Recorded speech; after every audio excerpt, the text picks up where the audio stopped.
নমো ভগবতে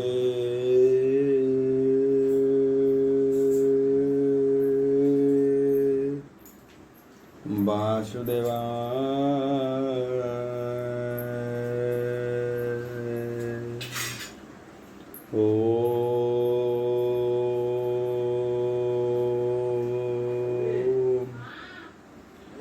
নমো ভগবতে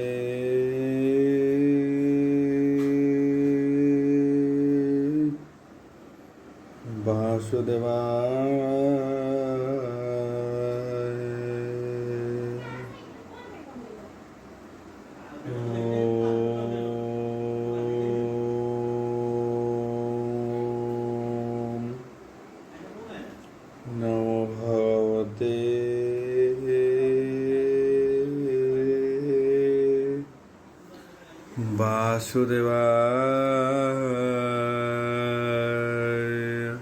यथा मंगलाचरण भागिसा यस्य वदने लक्ष्येषु च वक्ष्यसि यशते हृदय वसति तन्नृसिंहं भजे विश्वसर्वदिवालक्षणं श्रीकृष्णाख्य परध्याम जगध्याम नमामि तत् माधव माधव वश्च सर्वसिद्धिविरयते वन्दे परस्परत्यं परस्परं प्रियलोकं मुखं करति वाचलं पङ्गुलङ्घयते गिरि यत्कृपाहतमः वन्दे परमानन्दः माधव जो ब्राह्मण हृदयन्तु स्तुतन्ति दैवस्तव देवसङ्गपद पश्यन्ति जो समज्ञा ध्यान अवसते गदगदे मनसा पश्यन्ति जो योगिना जसते न बुद्धि सुरासुरगणदेवायस्तुते नमः नारायणं नमस्कृत्यं नरचैव नरोत्तमो देवी सरस्वती व्यासं ततो जयमुदीरयं निर्गलं कल्पितं फलविमुखादितद्वयुक्तं पिबतं भागवतं रसमालयं प्रभु।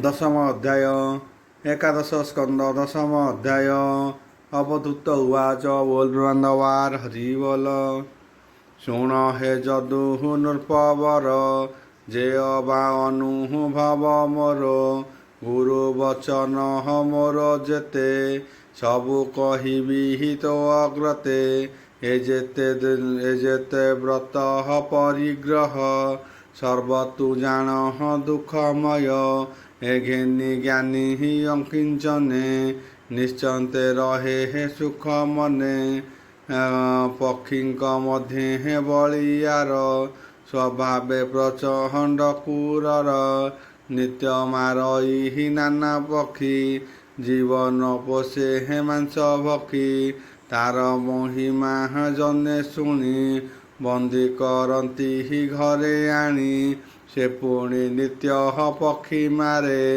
मांस भक्षई नेई परे केवल समूह मात्र सार से करे उचित आहार मुहि ताहार दुख चाही बुलई गुरु शिक्षा पाई न करी स्तुति परिग्रह एका भ्रमई शून्य देह नाही मो मान अभिमान गृह कलत्र पुत्र धन आत्मा रे रम हई मुनित्य निश्चन्ते भ्रम हई जगत परमानंद रस पाई निरते संसारे भ्रमई बालक तहु ଏହା ଶିଖି ନୁହଁଇ ନାନା ଦୁଃଖେ ଦୁଃଖୀ କେବଳ ଆହାର ବେଭାରେ କ୍ରୀଡ଼ା କରଇ ସର୍ବଦ୍ୱାରେ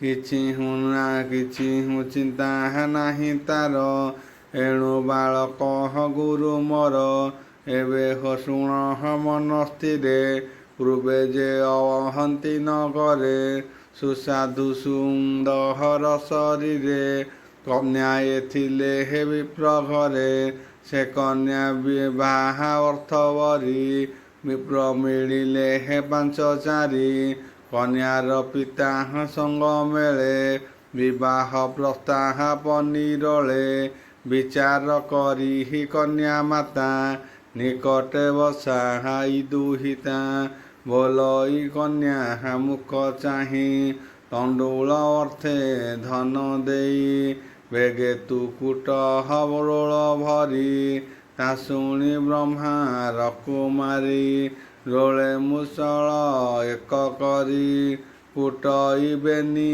କରେ ଧରି ଭୁଜେତା ବୟ ହଳ କଙ୍କଣ କୁଟନ୍ତେ ବାଜେ ଋଣ ଝୁଣ ଶୁଣି କୁମାରୀ ଲଜ୍ଜା ପାଇ ଅଧେ କଙ୍କଣ ହସ୍ତ ପେଇ ପୁଣି କୁଟନ୍ତେ ହେ ଧୀରେ ଧୀରେ ହସ୍ତେ କଙ୍କଣ ନାଦ କରେ କୁମାରୀ ମନେ ବିଚାରଇ ସଙ୍ଗେ ଗହଳେ ଗୋଳ ହୋଇ ଏମନ୍ତେ ବିଚାହାରି ବିବେକେ ପୁଣି ଫେରିଲା ରଖି ଏକେ ବେନି କଙ୍କଣ ବେନି ହସ୍ତେ କୁଟନ୍ତେ ସବ ଦନ କରେ ଅନେକ ଲୋକ ଯହିଁ ମିଳି ଅବଶ୍ୟ ଉପଜଇ କଳି ତେଣୁ କୁମାରୀ ଅନୁରାଗେ ଗୁରୁ ବଚନ ଶିକ୍ଷା ଭାଗେ ଏମନ୍ତେ ଭ୍ରମୁ ଥାଇ ମୁହିଁ କେବେହୁ ସଙ୍ଗ ନ କରଇ ଅଭ୍ୟାସେ ଜିଣି ମୁଁ ପବନ ନିରୋଧୀ ଏ ଚଞ୍ଚଳ ମନ ବୈରାଗ୍ୟ ଯୋଗ ଅଭ୍ୟାସନେ ବୁଲଇ ଆତ୍ମା ସଂଯମନେ ଏକାଗ୍ର କରି ଦୃଢ଼ ମନ ହରିର ପାଦେ ନିବେଦନ ତେଣୁ ନିଶ୍ଚଳ ମୋର ଧ୍ୟାନ ବଞ୍ଚଇ ଦୁଃଖ ସୁଖ ଦିନ ସ୍ୱଭାବେ ରଜ ଗୁଣ ଛାଡ଼ି ସତ ସଂଯୋଗେ ତମ ବଢ଼ି ସତକୁ ଜିଣି ସତ ଗୁଣେ ନିର୍ବାଣ ପରମ କାରଣେ ନିଶ୍ଚଳ ଥାଇ ଆତ୍ମାଧ୍ୟାନ ବାହ୍ୟ ଅନ୍ତର ନ ପ୍ରମାଣ ଯେ ସନେ ସରି ହୀର ପଥରେ ଶବ୍ଦ ସରବିନ୍ଧଇ ହେଟ ମାଧ୍ୟେ ତାର ନିକଟେ ରାଜା ଗଲା ସେ ତାହା ଜାଣି ନ ପାରିଲା ତେଣୁ ତାହାର ହତହୁଁ ଦେଖି ମୁଁ ଏବେ ଗୁରୁ ଶିକ୍ଷା ଶିଖି ଏକା ମୁଁ ଭ୍ରମ ଇ ସଂସାରେ ମୋହର ନାହିଁ ମୋହର କାହିଁ ନାହିଁ ଘରେ ଏଣୁ ମୋ ସାବଧାନ ଚିତ୍ତ ଅଲକ୍ଷ୍ୟ ଗତି ମୋର ନିତ୍ୟ ଅଳ୍ପ ଭାଷଣ ମୁନି ପ୍ରାୟ ମୁହିଁ ହରଇ ସ୍ଥିର ଦେହ ବିଫଳ ନିହିତ ଦେହର ଗୃହ ଆରମ୍ଭ ଦୁଃଖ ଘୋର ଏଘେନି ଗୃହାରମ୍ଭ ଛାଡ଼ି ଦେହର ରକ୍ଷା ମାତ୍ର ଲୋଡ଼ି ପିତୃ ଅତିଥି ସେବା ଅର୍ଥେ ଆଚାରେ ଥିବ ଲୋକ ମତେ ଆତ୍ମା କାରଣେ ବ୍ୟର୍ଥ କର କେବେହୁ ନ କରି ଉତ୍ପର କେବେହୁ ନ ହରି ତତ୍ପର ଶରୀର ରଖ ନିରୋଳେ ସର୍ପ ଯେ ସନେ ନାନା ବିଳେ ଏଣୁ ମୁଁ ସର୍ପ ଦୀକ୍ଷା ଧରି ଗୃହସ୍ଥ ଆଶ୍ରମ ନ କରି ଯଥ ନ କରି ଏକ ସ୍ଥାନେ ବଞ୍ଚଇ ନାନା ତୀର୍ଥ ଦିନେ ଦେଖ ଏ ବିଷ୍ଣୁ ମାୟା କରି ଜଗତ ସର୍ଜଇ ମୁରାରି କାଳ ରୂପେ ପୁଣି ସଂହାରେ ଆତ୍ମା ସୁଖରେ ରହେ ନିରୋଳେ ସ୍ୱଭାବେ ବହିଲ ଈଶ୍ୱର ସେ ହରି ସର୍ବ ଶକ୍ତିଧର ପ୍ରକୃତି ପୁରୁଷ ଅନ୍ତର ସ୍ୱଭାବେ ନାହିଁ ପରାପର ଉତ୍ପାତ ବର୍ଜିହିତ ଈଶ୍ୱର ଫେନ ନିବାସେ ଯେହ୍ନେ ନିର ସୃଷ୍ଟି ଇଚ୍ଛଇ ଯେତେବେଳେ ସୁଜଇ ମାୟା ଯୋଗ ବଳେ ତ୍ରିଗୁଣମୟ ବିଷ୍ଣୁ ମାୟା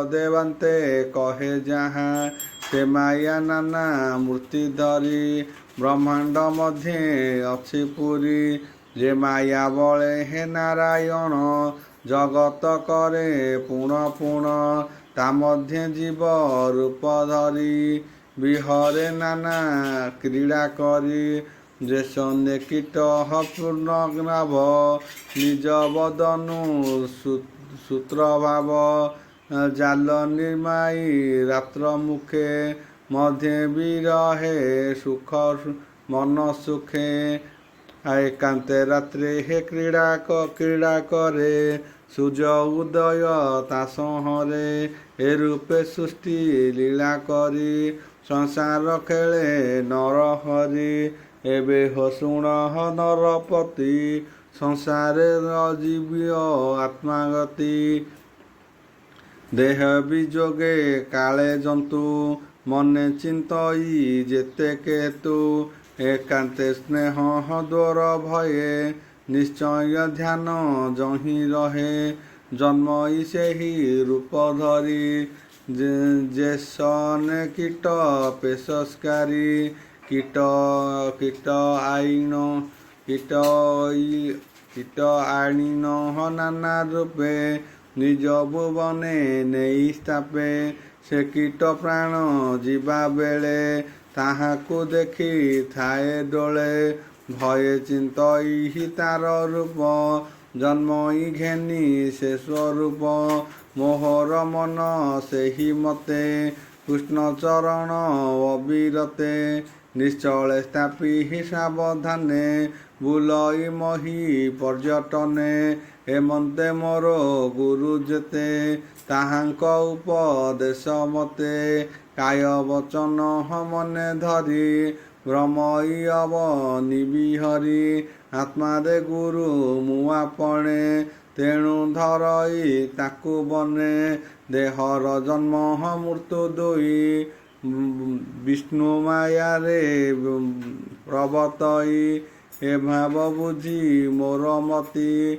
ଏ ଦେହେ ନ କରେ ପିରତି ଅନେକ ଜନ୍ମ କର୍ମ ଭାଗେ ମୋହର ନାହିଁ ବୈରାଗେ ଉଦାସୀ ମନେ ଦେହ ଥାଇ ଗୁରୁଙ୍କ ଉପଦେଶ ଧ୍ୟାଇ ପୁତ୍ର କଳତ୍ର ପଶୁ ଦ୍ୱାରା ଏହାଙ୍କୁ ପୋଷି ଦେହ ଆସେ ଶରୀର ସଙ୍ଗେ ସେ ରମନ୍ତି ମରଣେ କେହି ନ ଛାଡ଼ନ୍ତି ନିୟତ କର୍ମ ସଙ୍ଗ କରି ଅନ୍ଧ ଯେସନେ ଯଷ୍ଟି ଧରି ବୃକ୍ଷଙ୍କ ଧର୍ମ ପ୍ରାୟ ଦେହି ଜନ୍ମିଲେ ଅବଶ୍ୟ ମରଇ ଏଣୁ ଅନିତ୍ୟ ଦେହେ ମୁହିଁ କେବେହୁ ବିଶ୍ୱାସ ନ ଯାଇ ଇନ୍ଦ୍ରିୟ ଏହା କୁଆବରି ଭୁଞ୍ଜନ୍ତି ଜଣେ ଜଣେ କରି ଶ୍ମଶାନେ ମୃତ ପିଣ୍ଡ ଜେନେ ଶ୍ୱାନ ଶୃଗାଳଙ୍କ ବଦନେ ରସ ଲାଳସା ଜିହ୍ୱା ଧରେ ଆହାର ଅର୍ଥେ ଭ୍ରମ କରେ ନିଜ ସ୍ୱଭାବେ ହେ ଷଡ଼ ରୋଷେ ଭ୍ରମଇ ନାନା ଦେଶ ଦେଶେ ତୃଷାର ବେଳେ ବେଳେ ପୁଣି ମାଗଇ ଶୁଷି ତଳ ପାଣି ନ ପାଇ କରେ ହେ ବହୁ ପ୍ରାସ ହେମନ୍ତେ ପ୍ରାଣୀ ଯାଏ ନାଶ ଇନ୍ଦ୍ର ଧରଇ ପୁଣ ବଳେ ଭ୍ରମଇ ମଇ ତୁନ ଫଳେ ଅମୃତ ପ୍ରାୟ ଯୋନି ଦିଶେ ଏଣୁ ଭ୍ରମଇ କାମ ବସେ ଶୀତ ତପତ ଚର୍ମ ଧରେ ଅଗ୍ନି ପବନେ ଆଶ୍ରେ କରେ କ୍ଷୁଧା ନଳେ ହେ ଦେହ ପେଟ ଆତ୍ମାକୁ କରେ ଛଟପଟ ଯାବତ ନ ପୁରେ ଉଦର ତାବତ ଜ୍ଞାନ କାହୁଁଆର ଯାବତ ନ ପୁରେ ଉଦର ତାବତ ଜ୍ଞାନ କାହୁଆର ଶ୍ରବଣ ଧରେ ପୁଣି ସ୍ତୁତି ବନ୍ଦନ ବାକ୍ୟ ଶୁଣି ନାସିବାଧିରେ ହେ ଗନ୍ଧ ଆସେ ଏଣୁ ଭ୍ରମଇ ସୁଖ ବାସେ ଚକ୍ଷୁ ଧରଇ ରୂପ ଅର୍ଥେ ଏଣୁ ଭ୍ରମଇ ନାନା ପଥେ ଅନ୍ତେ ଧରଇ କର୍ମ ରାଶି ପେଶିଷ୍ଟ ରୁ ହୁଏ କାଳପାଶୀ ବହୁତ ସପତଣି ଜେନେ ସ୍ୱାମୀ ମାରନ୍ତି ଅପମାନେ। ଆଉ ଜୀବର ଅଳହପ ଶରୀର ସତେ ଯୁବତୀ ଏକପତ କାମିନୀ ଗଣେ ବନ୍ଦୀ ହୋଇ ସେ ଜେନେ ଅଳପେ ମରଇ। ଏଣୁ ଏ ସାଧାରଣ ଦେହି ଜ୍ଞାନୀଙ୍କ ଜ୍ଞାନ ବସ୍ତୁ ନୋହି। ଏ ଦେହେ ପଡ଼େ ମାୟା ଜଡ଼ ନିଜ ନିସ୍ତାର ପଥ ହୁଡ଼। ଯେତେ ଏ ସୃଷ୍ଟିର ରଚନା କୀଟହୁ ବ୍ରହ୍ମାଦି କଳ୍ପନା। ଆତ୍ମା କ୍ରୀଡ଼ନେ ନରହରି ପୂର୍ବେ ଅନେକ ସୃଷ୍ଟି କରି। ସଂସାର ଖେଳ ନାନା ମତେ ସନ୍ତୋଷେ ନଲଭିଲା ଚିତେ। ଏଣୁ ମାନବ ସୃଷ୍ଟି କଲା ଯହିଁ ବିଶ୍ରାମ ସର୍ବଲୀଳା। ମନୁଷ୍ୟ ଦେହେ ଦିବ୍ୟ ଜ୍ଞାନ ଦେଖି ସନ୍ତୋଷ ଭଗବାନ। ବ୍ରହ୍ମାଦି ସକଳ ଶରୀରେ ସ୍ୱଭାବେ ଅସତ୍ୟ ସଂସାରେ। ଭ୍ରମୀଣ କୋଟି ଯୋନି ଭ୍ରମେ ବିପାକ ଅବଶେଷ କ୍ରମେ। କେବଳ ଶୁଭ କର୍ମ ଭାଗ୍ୟେ ନିଶ୍ଚେ ଗୋବିନ୍ଦ ଅନୁରାଗେ। ଦୁର୍ଲଭ ମନୁଷ୍ୟ ଶରୀରେ ଜନ୍ମ ଲଭଇ ମର୍ତ୍ତ୍ୟପୁରେ। ସ୍ୱଭାବେ ଅନିତ୍ୟ ସଂସାର ଦୁର୍ଲଭ ନର କଳେବର। ସେ ଦେହେ ଲଭି ମହି ତଳେ ଅନେକ ଶୁଭ କର୍ମ ଫଳେ। ଭାଗ୍ୟେ ଦୁର୍ଲଭ ଦେହ ପାଇ ଯାହାର ଆଜ୍ଞା ପ୍ରକାଶଇ।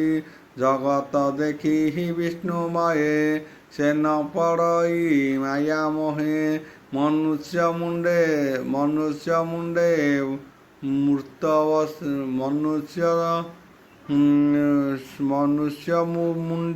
ମୂର୍ତ୍ତ ବସେ ଆତ୍ମାକୁ ଅନୁକ୍ଷଣେ ଗ୍ରାସେ। ଯାବତ ମୃତ୍ୟୁ ଅଛି ଦୂରେ ସୁନ୍ଦର ଜୁତା କଳେବରେ।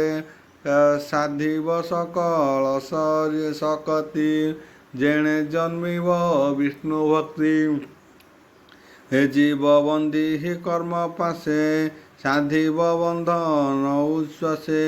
ଏ ରୂପେ ହୃଦୟ ନିର୍ବୋଧେ ଆତ୍ମାକୁ ଈଶ୍ୱର ଅଭେଦେ।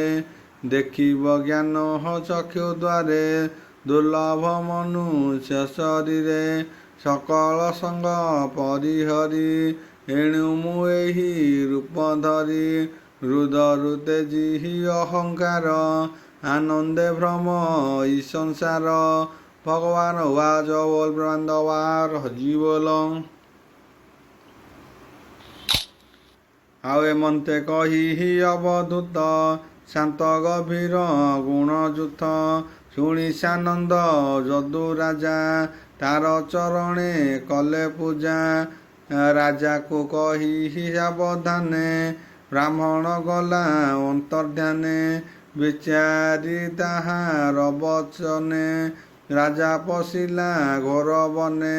सकल संग दूरे तेजी ध्याने गोविंद पाद भजी। जोगे विनाशी कलेबर लभिला कृष्ण रपयर। उद्धव कृष्ण हर संवादे शुणते खंड ई प्रमादे। परीक्ष सुक मुनि कहे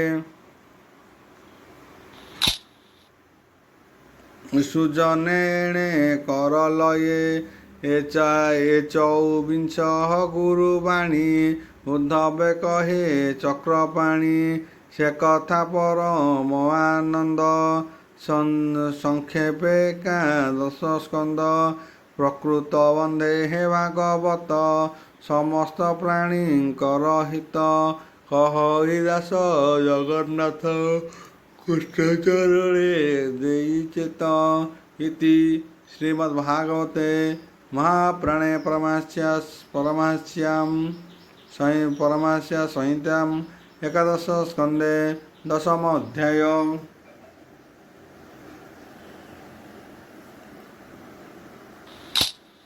एकादश अध्याय एकादश स्कंद एकादश अध्याय। बोल ब्रह्मांडवार हरि बोल। आव बोलंती प्रभु चक्रपाणी, शुण उद्धव साधुवाणी। तू अटु भक्त प्रधान, तोते प्रसन्न मोर मन। जेते कहिली हे धर्म तोते, आगम निगम उकते। से धर्म दृढ़ करी मने, साधन कर सावधाने। जे वर्ण धर्म कुल धर्म, जे विधि आचर आश्रम। कर्म करिव काम जेते जी, स्वतके मोर पादे भजी। जीव को दया सुध चिते, मोह गहन जगते। ओम भ्रुवस्यः तस्य विद्रुवरेण्यं भर्गदेवस्य धीमहि धियो यो न प्रचोदयात्। शांति शांति पृथ्वी शांति मालूम।